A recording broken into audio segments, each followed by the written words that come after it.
Hello everyone, happy Rosh Codesh, and Rivka here with Ahavas Chinam once again, and hope you enjoyed our last Hanukkah video, and today was a perfect day to do something about Rosh Chodesh because it's Rosh Chodesh today. So Hanukkah goes into the month of Tevet, and it's a very special month for me because it's my oldest daughter's Hebrew birthday month. And so if you're Jewish, please find out your your Jewish birthday. Is a really fun way to make your family confused because everyone's used to January, February, and that kind of thing, and it's just a really special way to set it apart from your everyday, and just like regular birthday stuff. That's an aside.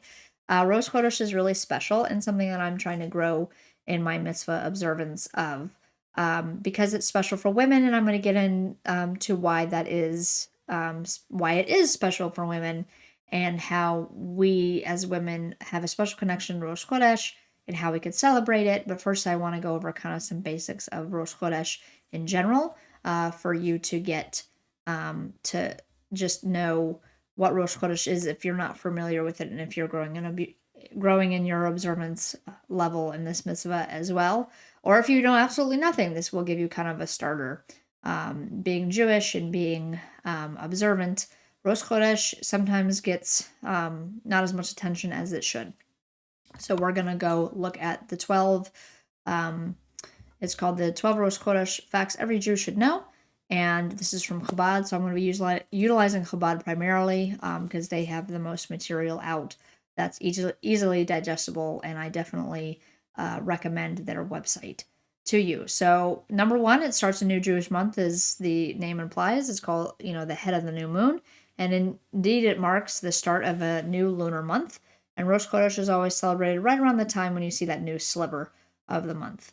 Number two, it was once decided by Beis Din, particularly in the Sanhedrin in the temple, when you had two credible witnesses would testify that they had seen the new moon. Since the 4th century, it has been determined by a preset calendar, primarily because of the destruction of the temple, and you also had some heretics try to distort the calendar, and that's a whole nother topic, and you have to have a whole history there. But just so you know, that's why there is a preset calendar. There's historical reasons for that.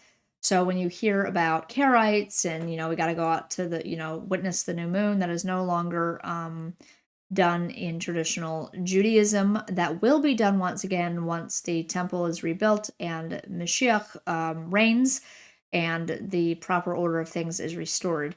But it's incredibly accurate, and there's a whole history of the whole calendar. I am not going to debate the calendar here at Ahavas Chinam. We go by the traditional Jewish calendar, and that's another teaching for another day.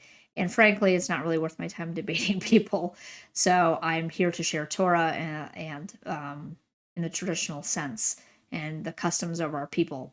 So that's a whole kind of soapbox there for me, that I don't waste my time with debating Karaites or Hebrew roots or anything like that. I just want to draw Jews to Torah and the true Mashiach, our rebbe Yeshua. So that's my heart there.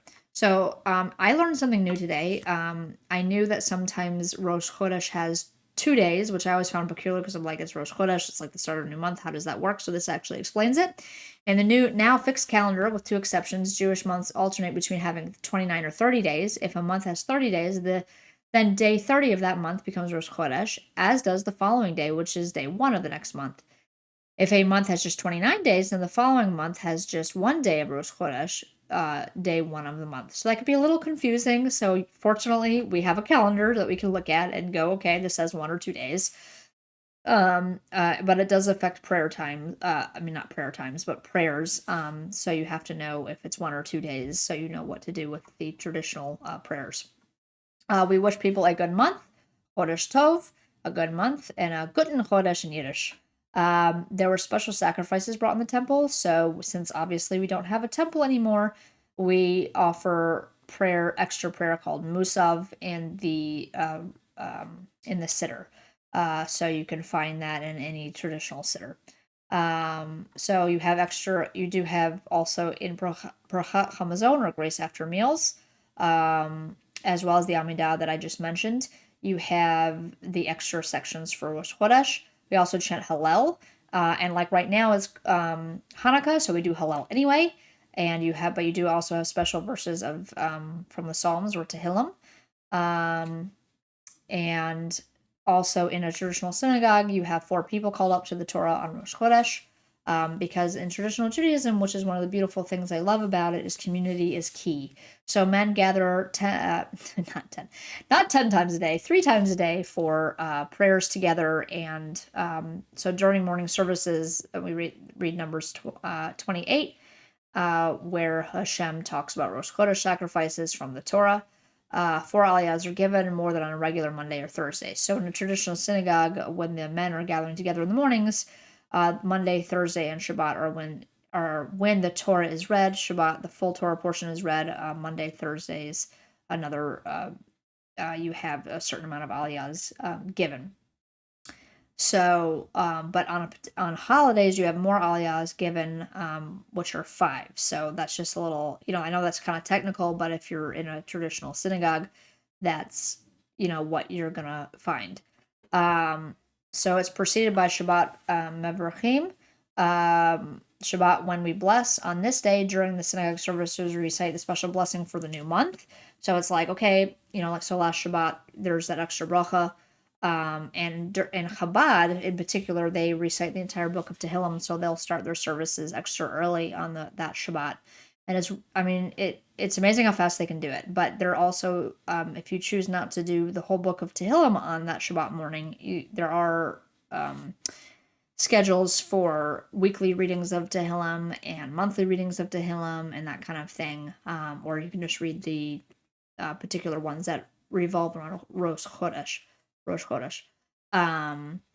So the day before is Yom Kippur Katan. That means small Yom Kippur. Reflecting on the fact that sin offerings were brought on Rosh Chodesh, the day before is known as Yom Kippur Katan, minor Yom Kippur, observed by the most pious with extra prayers, inspiring sermons, fasting, and charity or tzedakah. So in Chabad, the rebbe would customarily visit the Ohel, the resting place of his predecessor, on Yom Kippur Katan. So I'm not aware personally of anyone who does this, but that would definitely be something I would like to implement eventually. On my stage of life with little kids, probably not, but definitely something to strive for. Some hold feasts on this day. This is something I want to implement starting today. There's Rosh Chodesh, some of the custom of making one of their meals more festive by breaking bread and having other delicacies. Others take it a step further and hold elaborate feast, replete with Torah teaching and more. So if you have a community that you're a part of, encourage them to do an extra a meal on Rosh Chodesh itself. You actually see this in the scripture where you have Saul and Jonathan and David. That whole story, and I think it's in 1 Samuel, you have that whole story revolving around Rosh Chodesh, and it was a 2-day Rosh Chodesh, and 2 days of celebration, and that whole story revolves around that feast and why David wasn't there. It is dear to women, which we're going to touch on in more detail in a few minutes. While work is generally permitted on Rosh Chodesh, many women have the custom of abstaining from certain forms of work on this day. This harkens back to the episode of the Golden Calf, when the women declined to participate in the fundraising effort and refused to surrender their jewelry for use in making the idol. As a reward, they were given Rosh Chodesh as a day which they observe more than men. So, as many of you know, or maybe not, women don't have as many mitzvahs as men on a daily basis. They have fewer obligations, like that we don't have to go to synagogue to daven 3 times a day. We don't have to do a lot of the extra things that men do, to fill in and so forth. Time-bound mitzvahs. Some time-bound mitzvahs are obligatory, such as lighting the Hanukkah menorah, since we're in Hanukkah right now. So touching on that, this is really special to women, and like I mentioned at the beginning of the video, I want to make this a special time for me, and I have 3 daughters, so it's something I really want to somehow develop with them for this. And here we go. Rosh Hashanah is technically also Rosh Chodesh. The first day of the Jewish year is also Rosh Chodesh. The first and second day of the month of Tishrei, yet Rosh Chodesh elements of the day are largely eclipsed by the Rosh Hashanah observances. So there you go. Now we're going to move on to 11 facts about the particular month we're in, and then we're going to go do something for kind of zooming in on the importance for women. So I also wanted to go into Tevet because that's the month that we're in. And so Hanukkah starts on the 25th of Kislev and goes into the month of Tevet. So obviously, Tevet is in the winter. So we're going to go through a couple other facts. So the 10th month in the Jewish calendar of Tevet occurs in the wintertime. In fact, the entire winter season is sometimes called Tek Ufat, season of Tevet in Jewish tradition. Tevet always has 29 days, so this particular month you're not going to have that 2-day Rosh Chodesh. And I just mentioned this, Hanukkah blends into Tevet. Hanukkah begins on the 25th, lasts for 8 of Kislev, which continues for 8 days. So let's see. In the event of the first day of Tevet on a Shabbat, the Shabbat is one of the few times when 3 Torah scrolls are removed from the Ark during morning services. The Torah portion of the week Maketz is read on one scroll, Rosh Codesh readings read from the second, and the Hanukkah portion is read from the third. The grace after meals for that Shabbat, which includes additions for Shabbat, Rosh Chodesh, and Hanukkah, is also the longest of the year. So that's only if it lands on a Shabbat itself. This year it did not. So in Tevet, Esther was taken to the palace. In the book of Esther that we read that Esther was taken to King Ahasuerus' palace on the 10th of the month, which is the month of Tevet. The Talmud explains the month of Tevet was a particularly opportune time, since cold causes the body to take pleasure in the body of another. So Esther hadn't been called to the king for a while, and so you can gather what more, that he would enjoy her company a bit more in the cold months. The siege of Jerusalem begins, so this is a very a sad aspect of Tevet. Even before it got the name Tevet, it was known as simply as the 10th month. It was a significant time in Jewish history. In the 10th month, on the 10th of the month, Nebuchadnezzar, the king of Babylon, came. He and his army against Jerusalem and encamped around it, and they built siege works around it. The 10th day of the month is a fast day. So it's going to mention here the book of Zechariah tells us that the 4 fast day would become days of joy and gladness and good festivals in the era of Mashiach. So we have that prophecy yet to be fulfilled, including the fast of the 10th as a reference to the 10th day of Tevet. On this day, Jewish people mourn the destruction of Jerusalem, the result of the siege that began on that day from daybreak till nightfall. No food or drink is consumed, and extra prayers are recited.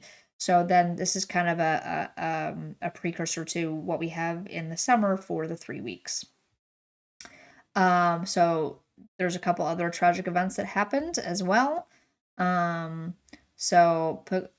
8th of Tevet, on the behest of Ptolemy of Egypt, the Torah was translated into Greek, marking a sharp decline of Jewish spirituality. The Torah now perceived just as another book of wisdom in Ptolemy's great library. The 9th of Tevet is a yahrzeit of Ezra the scribe, the spiritual leader of the Jews who returned to the land of Israel, and who we can really credit with what we have as traditional Judaism today. A lot of the systems that we have was enacted by Ezra the scribe. Very, very significant figure in Jewish history. 8 agents were not dispatched from Jerusalem in temple times at the start of every Jewish month that contained a holiday. Agents were dispatched from Jerusalem to notify Jewish people in every community of when the month had begun, so that they would know when to observe the holiday. But no runners were sent out at the start of Tevet. Since the fast would one day be abolished, it was not considered to be considered binding at that time and did not warrant special notification. So that's just an interesting fact there. So we're waiting for it to be abolished when Mashiach is reigning. Tevet is Babylonian, so the name comes from the Babylonian names that they adopted, because you see in prior to the Babylonian exile, it's just called, by numbers, like the 10th month. So in this case, and Tevet, the name just means sinking or immersing because of the heavy rains that would come during that time of year. The mazel of Tevet, even despite all these sad things, is Tevet is the goat. Every Jewish month is associated with the zodiac symbol, which is dominant at that time. The symbol of Tevet is a goat. And there's more Kabbalistic teachings, you can get into that. Tevet is special in Chabad, so there's a couple of, if you're following Chabad more closely, there's a couple of events that happen. But I want to get into that are marked by Chabad. I want to get to why it's special for women. Well, I sort of touched on that prior to, but why is it special for women to celebrate Rosh Chodesh, and particularly because of the talking about how they did not participate in the golden calf controversy, and that women had the special blessing of Rosh Chodesh. So one thing that I think I think mother in particular will love not having to do her laundry or do I'm just going to put it on the face cam here so you're not distracted by as I'm talking here. So we don't do laundry. We refrain from general housework, and I have to say this is a more difficult one because I like a clean house. But talk to your husbands and family members and see if they can help you observe this custom of not doing laundry and housework on the day. And I mentioned before, some people do feasts on this day, so try to make a special meal. And another one, I also wanted to invite women, observant Jewish women that may be watching our channel, that I really would love to be able to start a Rosh Chodesh group for women only. And it's a custom for women to get together and study on Rosh Chodesh itself. So probably do it online because we're all spread out everywhere. But I think that would be a really special way to observe that. And I want to do something special with my daughters. I haven't quite figured that out yet. There's also some customs to get dressed up and do some other just little ways to make it special. And also I've even read about a custom that you light candles. You don't do a bracha per se, but you light candles at that meal, and you have bread, so you have extra brachas to do and that kind of thing. So hopefully this gives you some ideas for Rosh Chodesh observances that you can implement and also be creative. I need to study this topic more myself. So if you have anything that your family does in particular or ideas that you might have, please comment below this video. And I hope you guys have a wonderful Rosh Chodesh and maybe do a special meal this evening for it as you light your menorahs this Hanukkah. Thank you very much.